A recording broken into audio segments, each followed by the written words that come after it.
اس کے بعد ان کے چہروں سے پگڑیاں ہٹا کر یہ کون ہے دیکھتا۔ میں نے پہلے تفتیش کے دوران گاؤں میں تمہیں بلایا تھا، میں نے کہا، تم نے یہ بات مجھ سے چھپائی کیوں تھی؟ جناب عالی، اس نے کہا، قتل کا معاملہ تھا اور میں ایک لڑکی کے گھر سے نکال کر لڑکی کو لے جا رہا تھا، میں کیسے بتاتا کہ یہ دونوں جرم میرے ہیں؟ اور جناب عالی، تیسرا جرم ابھی میرے نام لکھ لیں آپ، اسلم کو میں نے قتل کرنا ہے، جہاں موقع ملا اسے قتل کر دوں گا۔ ایسی باتیں تو بہت ہوئی تھیں، میں اس کا بیان سناتا ہوں۔ اس نے محفوظ کو اپنے دوست کے پاس چھوڑ کر یہی سوچا تھا کہ اس کی ماں سے کہے گا کہ لڑکی کا رشتہ مجھے دے دو تو وہ واپس آ جائے گی، لیکن حالات کچھ اور ہو گئے۔ محفوظ کا بھائی قتل ہو گیا اور قتل بھی ولایت کے ہاتھوں ہوا۔ اسے یہ پتہ نہیں چل رہا تھا کہ اب کیا کرے۔ یہ ڈر بھی اس پر سوار ہو گیا تھا کہ محفوظ کو پتہ چلے گا تو اس کا رد عمل اس کے خلاف ہوگا۔ میں محفوظ کو اسلم کے پاس چھوڑ کر آ گیا تو 2 دنوں بعد اسلم گاؤں میں میرے پاس آیا۔ ولایت نے کہا، تو اسے پتہ چل گیا کہ یہ واقعہ ہو گیا ہے؟ اس نے فوراً کہا کہ محفوظ کو پتہ نہیں چلنا چاہیے۔ میں نے اس کی بات کو بہتر سمجھا اور کہا کہ اسے پتہ نہ چلے۔ میں نے اسلم سے کہا کہ میں 2-3 دنوں تک اس کے پاس آؤں گا، لیکن اسلم نے کہا کہ جب تک تفتیش ختم نہیں ہو جاتی گاؤں سے باہر نہ نکلنا، ورنہ تم پر شک ہوگا۔ اس نے بہت زور دیا کہ گاؤں میں ہی حاضر رہنا، خواہ 3 مہینے کیوں نہ لگ جائیں۔ میں اب سمجھا ہوں کہ وہ کسی اور نیت سے مجھے یہ مشورہ دے رہا تھا۔ وہ دراصل چاہتا تھا کہ میں اس کے پاس نہ جاؤں اور محفوظ اس کے پاس ہی رہے۔ وہ محفوظ کو مجھ سے ہٹانا چاہتا تھا۔ وہ ایسا آدمی تو نہیں تھا، اسی لیے میں نے اس کے ساتھ دوستی لگائی تھی۔ بہت مضبوط دل گردے کا آدمی تھا اور وفادار دوست تھا، لیکن ایک لڑکی کی خوبصورتی نے اس کے دل سے دوستی نکال دی۔ اس کے بعد میں نے اسلم کا بیان لیا۔ وہ اپنے کیے پر بہت نادم تھا۔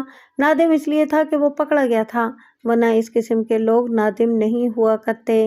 اس نے اپنے جرم کا اقبال کیا اور کہا کہ وہ کتنی خوبصورت لڑکی کو اپنی پناہ میں اکیلا دیکھ کر دوستی کو بھول گیا تھا۔ اسلم دراصل میرا ملزم نہیں تھا۔ ایک ایسی لڑکی کو پناہ دینا جو اپنی مرضی سے کسی کے ساتھ گئی ہو کوئی جرم نہیں تھا۔ اگر زبردستی اغوا کی ہوئی لڑکی کو اپنے پاس چھپایا جائے یا کسی مفرور ملزم کو پناہ دی جائے تو یہ جرم ہے۔ اس کا جرم مجرمانہ حملہ تھا۔ یہ جرم شہر کے تھانے کے علاقے میں ہوا تھا، اس لیے یہ کیس وہاں چلنا تھا۔ میرے کیس میں اس کی حیثیت ایک گواہ کی تھی۔ اب یہ بالکل واضح ہو گیا کہ ولایت کو روکنے والا قاسم تھا۔ میں یہ بھی ثابت کر سکتا تھا کہ رہزنی کی پہلی وارداتیں بھی اسی نے اپنے ایک ساتھی کے ساتھ کی تھیں۔ اس طرح اس کا عمل دفعہ 302 یعنی قتل عمد کے تحت نہیں آتا تھا اور یہ اتفاقیہ یا حادثاتی قتل بھی نہیں تھا۔ ولایت نے اسے اپنی حفاظت کے لیے مارا تھا، جسے ہم لوگ حفاظت خود اختیاری سیلف ڈیفینس کہتے ہیں۔ اب اس کے ساتھی کو تلاش کرنا ضروری تھا۔ میری نظر مقتول کے مسلح دوست پر ہی پڑتی تھی۔ اسے میں نے گاؤں بھیج دیا تھا۔ مجھے یقین سا ہو گیا تھا کہ مقتول کا ساتھی یہی تھا۔ بے شک وہ غریب آدمی تھا اور قاسم روپے پیسے سے اس کا منہ بند رکھتا تھا، لیکن اپنی بہن کو کسی کی دوست بنانا معمولی سا فعل نہیں ہوتا۔ اس کا مطلب یہی تھا کہ اس نے مسلح کا جینا مرنا قاسم کے ساتھ ہی تھا۔ میں نے ایک کانسٹیبل کو گاؤں بھیجا کہ اسے اپنے ساتھ لے آئے۔ وہ آیا تو میں نے اسے کہا کہ اب وہ بڑے آرام سے اقبالی بیان دے دے، ورنہ میں اسے جینے کے قابل نہیں چھوڑوں گا۔ اس نے مجھے ٹالنے کی کوشش کی، لیکن میں نے جب اسے اپنے ہاتھ دکھائے تو وہ بول پڑا۔ اس نے رہزنی کی پہلی تمام وارداتوں کا اقبال کیا۔ اس نے پہلے مجھے یہ بیان اس ڈر سے نہیں دیا تھا کہ وہ رہزنی میں شامل تھا۔ میں نے بڑی محنت سے کیس تیار کیا، شہادت اکٹھی کی، قتل کی واردات کو حفاظت خود اختیاری میں رکھا، یعنی کیس دفعہ 302 کا نہ بنایا، کیونکہ تمام شہادت یہی ثابت کرتی تھی کہ یہ قتل عمد نہیں۔ ولایت پر پہلے بھی ایسا حملہ ہو چکا تھا اور حملہ آور کھلے ہوئے چاقوؤں سے مسلح تھے۔ اب پھر اس پر 2 آدمی چاقوؤں سے حملہ آور ہوئے تو اپنے آپ کو اور ایک لڑکی کی عزت کو بچانے کے لیے اسے یہ حق پہنچتا تھا کہ اس کے پاس جو ہتھیار ہے وہ استعمال کرتا۔ میں نے اسلم کو شہر کے متعلقہ تھانے کے حوالے کر دیا۔ اسے مجرمانہ حملے میں 1 سال سزائے قید بمشقت دی گئی۔ ولایت کو 3 سال سزائے قید دی گئی۔ اتنی سزا بھی اسے اس لیے ملی کہ اس نے شہادت کو چھپانے کی کوشش کی تھی۔ اگر وہ قاسم کو قتل کر کے تھانے میں اطلاع دے دیتا تو شاید بالکل بری ہو جاتا۔ یہ تو ظاہر ہے کہ محفوظ کو اس کے وارثوں کے حوالے کر دیا گیا تھا۔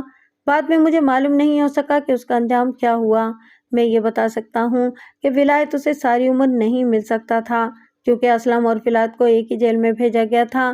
ان کی سزا بھی 2-3 مہینے ہی پوری ہوئی تھی ابھی کہ مجھے اطلاع ملی کہ ولایت نے اسلم کو جیل میں مشقت کے دوران قتل کر دیا ہے۔